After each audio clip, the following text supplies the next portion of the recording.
నమస్కారం. రైతు కార్యక్రమానికి స్వాగతం. వాతావరణంలోని మార్పులు, ఆయా కాలాలు, పంటలు ఇలా వేటికవే ఒకదానిపై ఒకటి ఆధారపడి ఉన్నాయన్న విషయం అందరికీ తెలిసిందే. అయితే వాతావరణంతో సంబంధం లేకుండా ఎప్పుడైనా పంటలు పండించే విధానం గ్రీన్ హౌస్ వ్యవసాయం. మరి గ్రీన్ హౌస్ నిర్మాణం ఎలా ఉండాలి అనే అంశంపై సలహాలు, సూచనలు ఇవ్వడానికి ప్రముఖ వ్యవసాయ నిపుణులు డాక్టర్ తూముల రాజేందర్ గారు మనతో పాటు ఉన్నారు. వారిని అడిగి మరిన్ని విషయాలు తెలుసుకుందాం. నమస్కారం డాక్టర్ గారు. నమస్కారం అండి. నమస్కారం అండి రైతు సోదరులకు.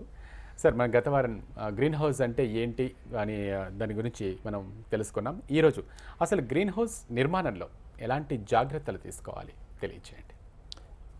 ఇప్పుడు గ్రీన్ హౌస్ అనగానే ఏదో హౌస్ కట్టి కప్పు పెట్టి అట్లా కాదండి. దీనికి ఈ యొక్క 10-12 విషయాలు రైతులు జాగ్రత్తగా అర్థం చేసుకోవాలి.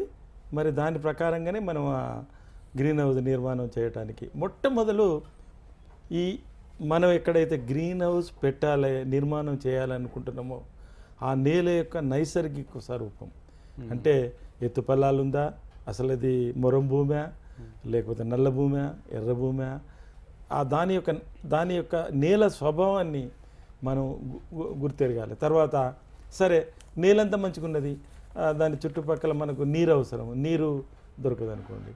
కాబట్టి ఇవన్నీ దాని యొక్క నైసర్గిక స్వరూపం ఒకటి తప్పకుండా ఉండాలి.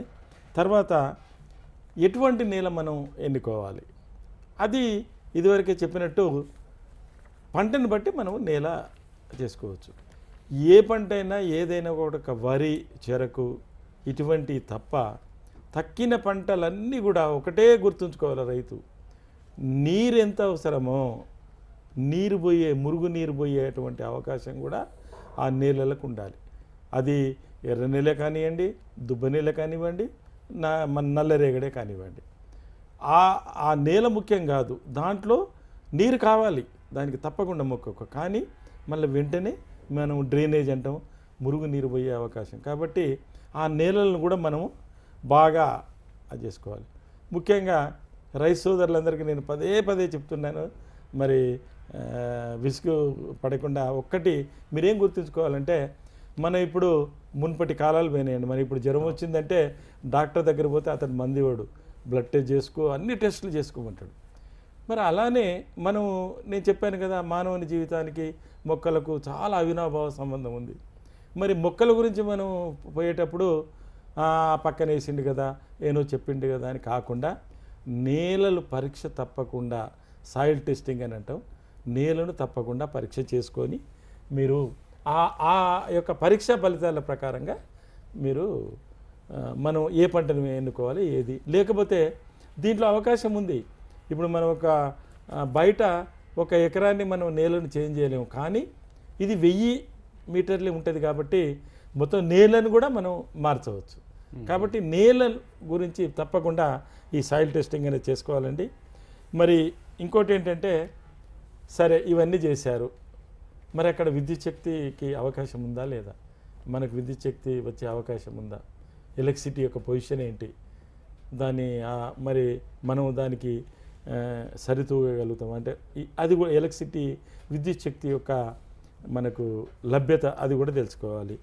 ఇంకొకటి ముఖ్యంగా, మరి అన్నిటికంటే ముఖ్యం మానవులకైనా సరే మరి వృక్షాలకైనా కూడా మరి వాటర్, నీరు మనకు సమృద్ధిగా ఉండాలి. దేనికైనా ఉండాలి, ఎందుకంటే పంట పండించేటప్పుడు ఉండాలి, పంటను మనం కోత కోసిన తర్వాత కూడా మనం మార్కెట్ పోయే వరకు కూడా ఈ పూలన్నీ కోసి ఏదో మనం బయట పెట్టలేం, మనం బకెట్లలో లేక వాటిలలో నీళ్లు పోసి దాంట్లో పెట్టుకోవాలి. కాబట్టి దీనికి చాలా నీరు అవసరమవుతుంది. కాబట్టి నీటి యొక్క లభ్యత కూడా మీరు చూసుకోవాలి. ఇంకొకటి ఏంటంటే, మరి ఒక్కసారి ఇక్కడ వాతావరణం ఏంటి, చలికాలం ఎప్పుడు వస్తుంది, మరి చలి లోపల మరి ఏదైనా చలే, మరి 12 డిగ్రీలు ఉన్నా చలే, 15 డిగ్రీలు ఉన్నా చలే. కానీ ఒకవేళ 5 డిగ్రీల కంటే తక్కువ వస్తుందా, 2 డిగ్రీల కంటే తక్కువ వస్తుందా, ఎంత చలి ఉంటుంది. మరి అలాగనే వేసవికాలంలో ఎంత వేడి ఉంటుంది. మనం ఇంతవరకు రైతులందరూ కూడా చదివి చూసింది ఏంటంటే 40 డిగ్రీల సెంటీగ్రేడ్ అయితే ఎంతో బ్రహ్మాండం అనుకున్నాం. మరి ఈ సంవత్సరం 50 డిగ్రీలకు కూడా అది చేరింది. కాబట్టి మరి ఈ టెంపరేచర్ ఆ పర్టికులర్స్ కూడా దయచేసి తర్వాత ఈ మరి పంటలు, ఇప్పుడు పంటలండి, పంటలలో 4-5 దశలు ఉన్నాయి. మొదలు ఏంటంటే అంకురార్పణ దశ, తర్వాత మనం వెజిటేటివ్ ఫేజ్ అని అంటాం, పూలు వస్తాయి, కాత వస్తుంది, అంటే 4 రకాలుగా మనం విభజించుకోవచ్చు. మరి 4 రకాలప్పుడు నీళ్ళు ఎంత కావాలి, మరి దానికి పవర్ ఎంత కావాలి, లేబర్ ఎంత కావాలి, ఎరువులు, ఇవన్నీ కూడా అంటే క్రాప్ యొక్క దాని యొక్క పరిస్థితులను రైతు తప్పకుండా మొదలే బేరీజ్ వేసుకోవాలి. దాని ప్రకారంగా మనం ఆ పంటలు ఎన్నుకుంటాం. ఇంకొకటి ఏంటంటే ముఖ్యంగా మీరు ఉత్తగ వ్యవసాయం చేసినా కూడా, లేక ముఖ్యంగా ఈ గ్రీన్ హౌస్లో మీరు ఫర్టిగేషన్ అంటే మళ్ళీ ఒక్కసారి చెప్తాను, ఫర్టిలైజర్స్ అంటే ఎరువులు, ఇరిగేషన్, ఎరువులను మనం ఇరిగేషన్ ద్వారా పంపించేదాన్నే ఫర్టిగేషన్ అని అంటారు. ఇది తప్పకుండా మీరు ఏది పూలు పండించినా, కూరగాయలు పండించినా, ఏది పండించినా కూడా తప్పకుండా ఎరువులను నేను లేదు పైన వేస్తానంటే కుదరదు. ఇది తప్పకుండా ఫర్టిగేషన్ ద్వారానే ఆ మొక్కలకు మనం అందజేయాలి. అదొకటి తప్పకుండా జ్ఞాపకం పెట్టుకోండి.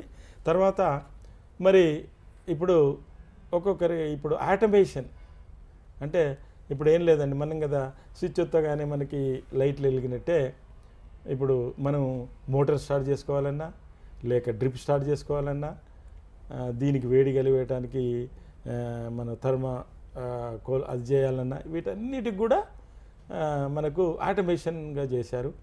నీళ్ళు 2 నుంచి 3 వరకు బారాలి అంటే మనం టైమింగ్ అది చేసుకొని ఇప్పుడు ఆటోమేషన్ అనేది కూడా వచ్చింది.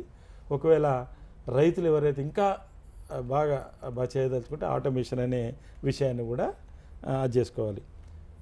దీనన్నిటికంటే ముఖ్యంగా ఏ పంటకైనా ఈ మంచి గాలి వచ్చే అవకాశం ఉండాలి.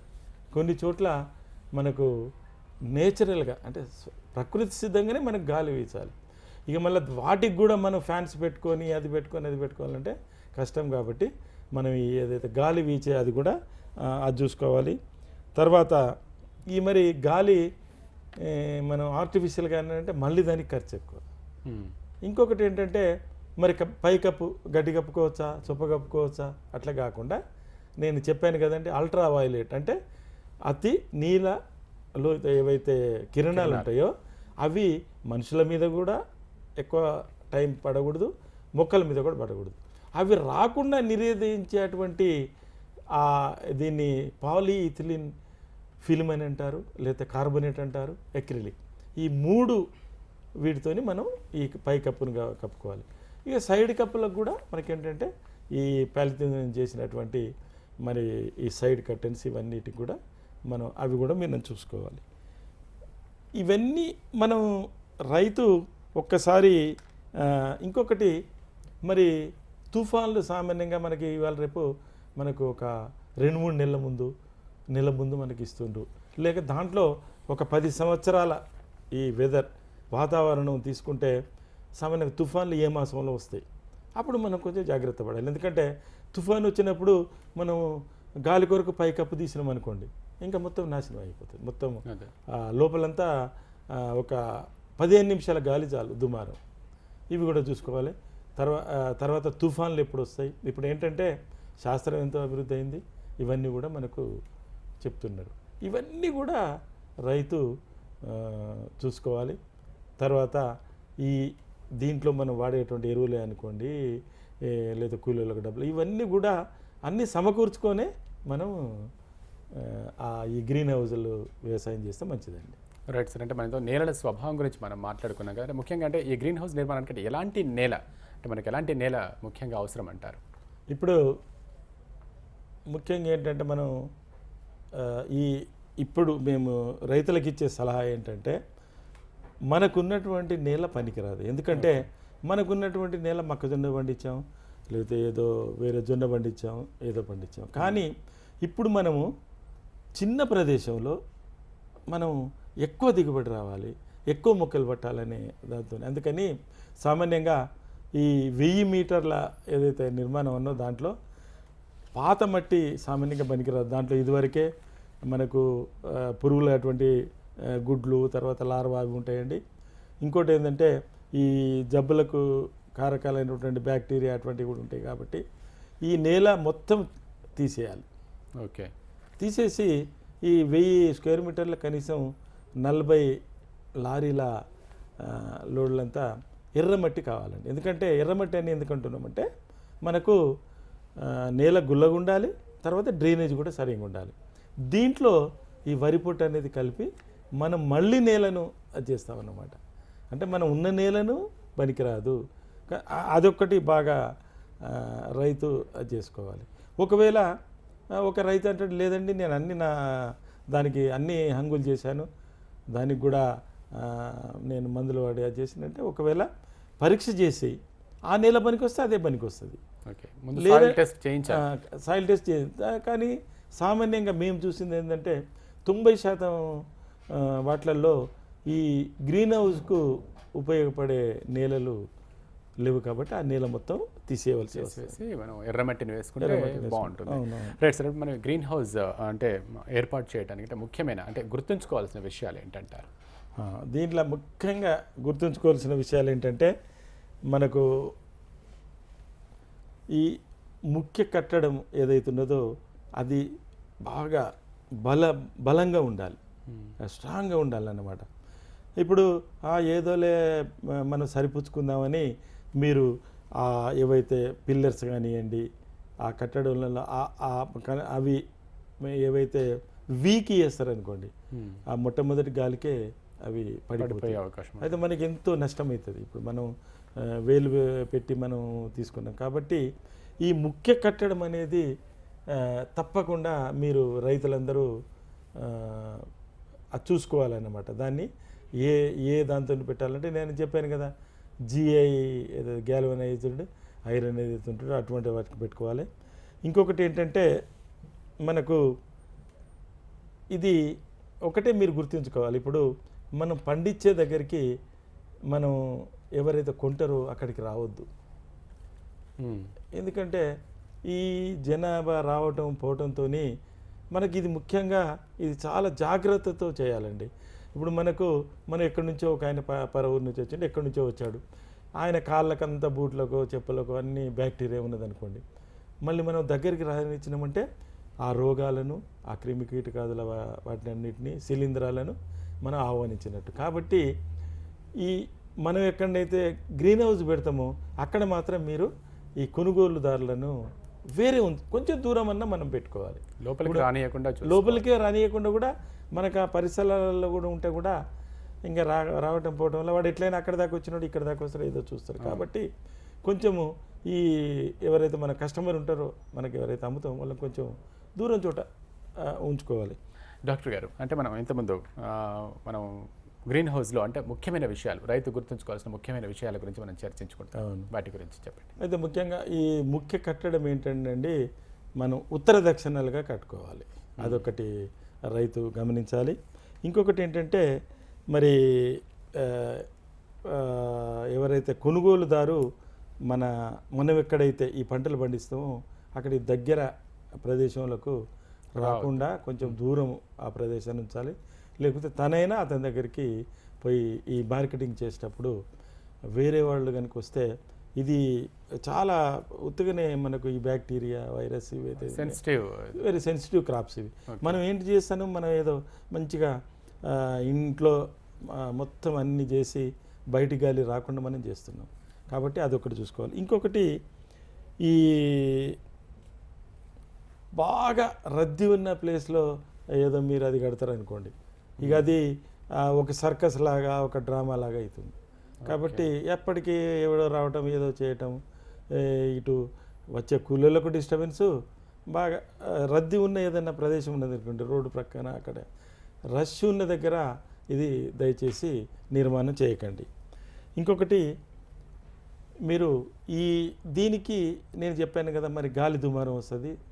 తోటకైనా సరే ఈ గ్రీన్ హౌస్కైనా సరే మనము ఈ విండ్ బ్రేక్స్ అని అంటామండి, అంటే గాలిని నిరోధించేటువంటి బ్రేక్స్ కొన్ని పెట్టాలి. కాబట్టి అవి ఒక 50 గజాల అవతలో మనం పెద్ద చెట్లు కనుక పెట్టుకుంటే ఆ గాలి ఎంత దుమారం వచ్చినా కూడా అవి ఆపి మనకు కొంచెం ఎక్కువ స్పీడ్ లేనటువంటి గాలి వస్తుంది. కాబట్టి విండ్ బ్రేక్స్ అని అంటాం, అవి ఒక 50 గజాల దూరంలో ఉండాలి.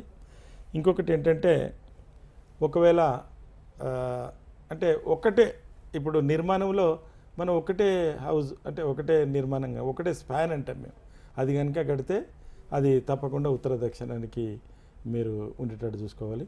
తర్వాత ఒకే చోట మనకు ఎక్కువ గజిబిజిగా దగ్గర లేకుండా కొంచెం వాటికి కూడా మనం నడవటానికి లేదా గాలి వీయటానికి కొంచెము స్పేస్ మధ్యన ఇప్పుడు ఒకదాని పక్కన ఇచ్చేటప్పుడు కొంచెం విశాలంగా అది ఉంటాడు చూడాలి. తర్వాత మరి పెద్ద చెట్లు, ఇప్పుడు చెట్లు ఉన్నాయి అనుకోండి, లేక ఇవన్నీ పెద్ద బిల్డింగ్స్ ఉన్నాయి అనుకోండి, దీనివల్ల ఏమైందంటే మనం ఏదైతే ఆ సన్ రేస్ రావడానికి ఆటంకం ఉంటుంది. తర్వాత వాటి గాలితోని కూడా ఇది మనకు డిస్టర్బెన్స్ ఉంటుంది. కాబట్టి పెద్ద చెట్లున్న దగ్గర ఈ నిర్మాణం చేయకండి. పెద్ద బిల్డింగ్స్ ఉండి దాని పక్కనే నేను చేస్తానంటే దానికి అసలు గాలే రాదు. మనకేమన్నా మనం గాలి మనకు విస్తారంగా రావాలి.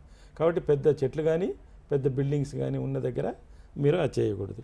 ఇంకొకటి ముఖ్యమైనది మీరు రైతు గుర్తించాలంటే, ఇప్పుడు కొన్ని ఫ్యాక్టరీస్, సరే ఇది కూడా మీది కూడా ఊరు బయటనే ఉంటుంది, ఆయన కూడా ఏదో ఇప్పుడు మనకి ఏదైనా రసాయనాలు కెమికల్ చేసేటువంటి ఈ ఫ్యాక్టరీల దగ్గర మీరు మాత్రం ఈ నిర్మాణాలు చేయకూడదు. ఎందుకంటే ఆ గ్యాసెస్తోని మనం కార్బన్ డైఆక్సైడ్ ఆక్సిజనే కావాలి దానికి. కానీ ఇక వీళ్ళు వేరే వాయువులు కనుక ఇస్తే ఆ పంట సరిగ్గా పండదు. తర్వాత మనకు పూలు కానివ్వండి ఏవి కానీ అది ఎక్కువేయదు. ఇటువంటి కొన్ని విషయాలు అది చేసుకోవాలి. తర్వాత మనకు కూలీలు ఉంటారు అనుకోండి, దాంట్లో లోపలికి పోతారు, మీరు లోపలికి పోతారు, ఎవరు అట్లా చిన్న ఒక తొట్టి లాంటిది కట్టుకొని దాంట్లో డెట్టాల్ అటువంటిది వేసుకొని తప్పకుండా దాంట్లో నడిచేటట్టు పోతే ఈ కూలీలైనా ఎవరైనా మనం అది ఉంటుంది. తర్వాత దానికి ఏదైనా మనం కటింగ్ చేసే సీజర్స్ కానివ్వండి, స్ప్రేయర్స్ కానివ్వండి, ఇది చాలా సుకుమారమైనటువంటి మనము ఎట్లా అంటే మన ఏసీలో పెంచినట్టు పెంచుతున్నాం. కాబట్టి ఈ కూలీలు పోయినా మనం పోయినా ఎవరు పోయినా కూడా దాంట్లో నుంచి నడిచిపోవాలి. తర్వాత వాళ్ళు పనిచేసిన తర్వాత మనకు నీళ్ళు ఎక్కడ ఉండే మళ్ళీ ఇక్కడనే ఉంటాయి, వాళ్ళు అక్కడనే దాంట్లోనే కాళ్ళు కడుక్కుంటారు. అట్లా కాకుండా ఒక పక్కన కొంచెం దూరంలో వీళ్ళంతా మళ్ళీ కాళ్ళు కడుక్కోవటం లేకపోతే వీళ్ళు చేతులు కడుక్కోవటం అటువంటి శుభ్రం చేసుకోవడానికి కూలీలకు కూడా మనం కొంచెం చేసుకుంటే ఏర్పాటు చేయాలి. మనం ఏంటంటే దీన్ని కాపాడుకోవాలి మనం, అదొకటి బాగా గుర్తుంచుకోండి. ఇంకొకటి ఏంటంటే ఈ ప్రొడక్షన్ ఏదైతే మనం అవి చేస్తున్నామో దాంట్లో ఇవన్నీ కూడా చిన్న విషయాలైనా కూడా రైతు ఇవన్నీ తప్పకుండా గుర్తుంచుకొని దాని ప్రకారం చేయాలి. Right sir. అంటే వీటిలో అంటే పంటల ఎంపిక గురించి ఒకసారి రైతు సోదరులకు తప్పకుండా ఎంపిక ఎలా చేస్తారు? ఎందుకంటే నేను మీకు మొదలే చెప్పాను, ఇది ఏదో 100 రూపాయలు 1000 రూపాయలతోని అయ్యే పని కాదు. అవును. మనము 1000 మీటర్లకే మనకు 12 నుంచి 14 లక్షలు. దాంట్లో అంటే చూడండి 1000 అంటే ఓన్లీ షెడ్ కోసం ఇది మొత్తం అంటే A to Z అంటే మనకు పంట పండించడానికి దానికైనా కూడా అంటే ఎకరానికి ఎన్ని అయితే అండి 4 వంతులు అంటే 40 లక్షల రూపాయలు ఒక ఎకరానికి మనం పెడుతున్నాం. అదే ఏ పంటకైనా కూడా అసలు లక్ష ఏంటి అసలు వేలనే ఉంటుంది, వేలనే పెట్టు. మరి మీరు పెట్టేది 40 లక్షలు. అవును. మరి చాలా ఖర్చుతో కూడుకున్నటువంటిది. మీరు కొంచెం అజాగ్రత్త చేసినా కూడా మనము ఈ పంటలు ఎంపిక లోపల లేదు నేను ఇదే పెడతానని అనుకుంటే దానికి డిమాండ్ ఉండదు అనుకోండి. ఇంకొకటి ఏంటంటే పంటలు ఎంపిక చేసేటప్పుడు ఇప్పుడు మనకు పండుగలు లేక మనకు మంచి శుభకార్యాలు అటువంటివి వస్తే పూలు వాటికి బాగా గిరాకీ ఉంటుంది. ఇప్పుడు ఏమీ లేనప్పుడు మనం కనుక అది పూలు వస్తే ఇప్పుడు రూపాయికి కూడా అడిగారు, అప్పుడు ₹1 ఒకటే పువ్వు 10 రూపాయల వస్తాయి. కాబట్టి ఈ పంటల ఎంపిక అనేది కూడా రైతు చూసుకోవాలి.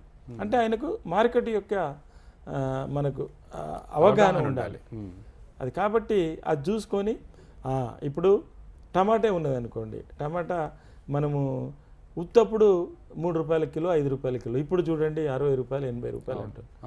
అయితే ఇప్పుడు కనుక మనకు పెడితే రైతు మనకు ఫస్ట్ మార్కెట్ పోయే దగ్గర డబ్బులు వస్తాయి. లేదు నేను అప్పుడే పండిస్తే ఏదో చలికాలమో లేకపోతే అందరం మన ఇళ్ళల్లో కూడా 2-3 చెట్లు పెట్టుకుంటారు. కాబట్టి అటువంటి ఆ పంటల ఎంపిక తను బాగా ఆలోచించుకొని చేయాలి.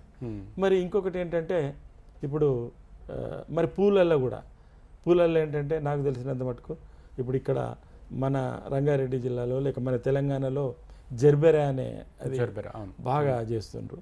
అది రైతుకు మాత్రం లాభం ఉందండి. కాస్ట్లీ పూలు అయితే మనకు ఆ 4 మాసాలలో మాత్రం ఈ ఖర్చు అంతా అతనికి వచ్చేస్తుంది. అలానే ఇప్పుడు మరి రోజే ఉన్నది అనుకోండి. రోజులో కూడా ఏంటంటే మనకు దేవునికి వాడుకునేటి, మన ఆడోళ్ళు అవి పెట్టుకునేటి, లేకపోతే దండలకు వేసుకునేటి అన్నీ ఆర్డినరీ పువ్వులతో సరిపోతుంది. కానీ దానికి కట్ ఫ్లవర్ అంటే ఆ కాడకు ఒక్కటే అది ఉంటుంది. ఆ కట్ ఫ్లవర్ ఒక్కొక్కటి 5 నుంచి 10 రూపాయలు అవుతుంది.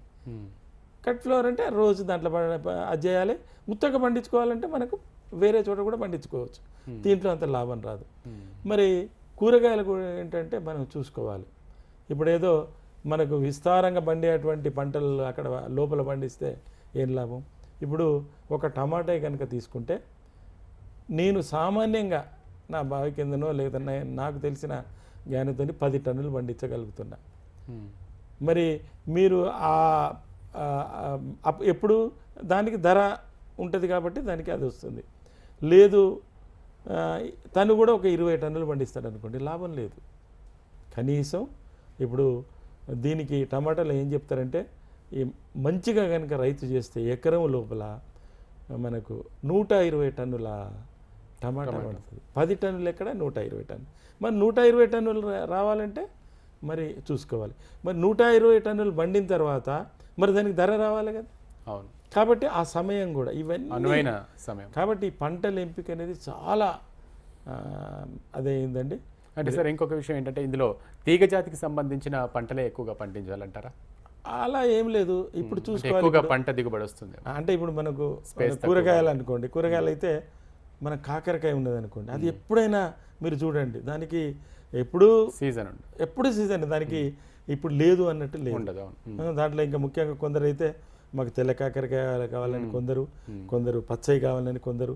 కాబట్టి మార్కెట్ అవగాహన ఈ కాకరకాయ ఉంది, దాన్ని మనం ఉత్తగా నేల మీద కూడా పండియవచ్చు. కాకరకాయ అనుకోండి, బీరకాయ అనుకోండి, సొరకాయ అనుకోండి, ఇవన్నీ నేల మీద పోతాయి. కానీ మనం ఒకటి ఏదైనా ఏమున్నది 2 ఏమైనా మనకు పోల్లాయి పాతి వాటికి తీగలు కట్టి వాటి మీద మనం ట్రైన్ చేపియాలి. ఇది వాటిని ఏమంటే ట్రేలీస్ అంటాం. మీరు ట్రేలీస్లో మీరు నిజంగా చూస్తే ఆ మంచిగా పండిన అది చూస్తే ఎంత మనకు ఆనందం ఉంది, ఎంత పంట వస్తుంది అంటే అంత పంట వస్తుంది. అదే మీరు కింద కనుక అది కొమ్ము వస్తే అంత రాదు, కాయ కూడా.